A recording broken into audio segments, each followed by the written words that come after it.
is what it is. Crime pays in mad ways. Crime pays in mad ways. Crime pays in mad ways.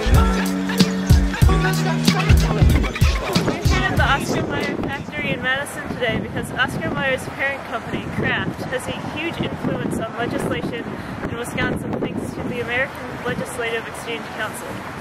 Derek Crawford, Vice President of Government Affairs at Kraft, currently sits on the ALEC Private Enterprise Board. This board consists of representatives from major corporations including Kraft, Walmart, GlaxoSmithKline, Pfizer, AT&T, Koch Industries, and ExxonMobil. Wisconsin has seen a lot of bad bills get pushed through our state legislature in the past year, and ALEC is behind some of the worst of them. Corporations like Kraft use their ALEC membership to write model bills that benefit their interests and hurt the rest of us. Then, our state legislators, who are also members of ALEC, bring these corporate-friendly bills to Wisconsin and pass them as laws. Wisconsin Act 2 is a tort reform bill passed by our legislature this year.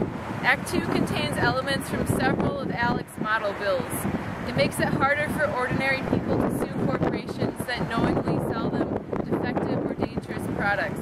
Kraft has an obvious stake in preventing people from suing them when they get sick from eating processed food containing harmful chemicals, hormones, or GMOs.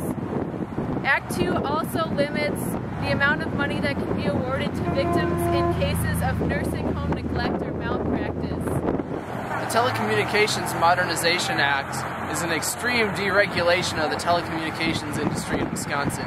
People with landline phones lost 50 years worth of consumer protection laws under this bill. It allows companies to raise prices and cut services for people and small businesses.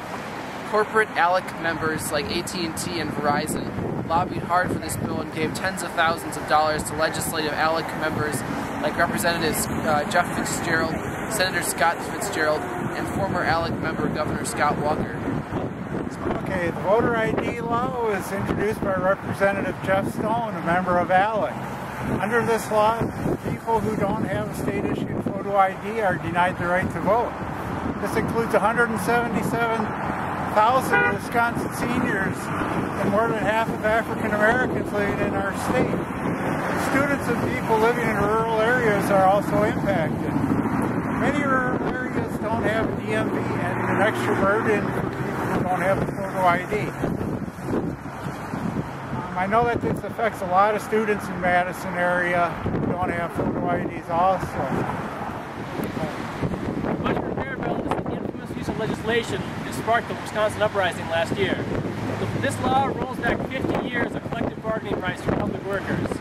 Crippling public unions is right in line with ALEC's anti-union agenda, which also includes the so-called right-to-work laws enacted in other states. Oscar Mayer workers who are represented by the UFCW or the Teamsters have cause for concern because right-to-work laws have been shown to lower wages for union workers. Crime pays in mad ways. Crime pays in mad ways. Crime pays in mad ways.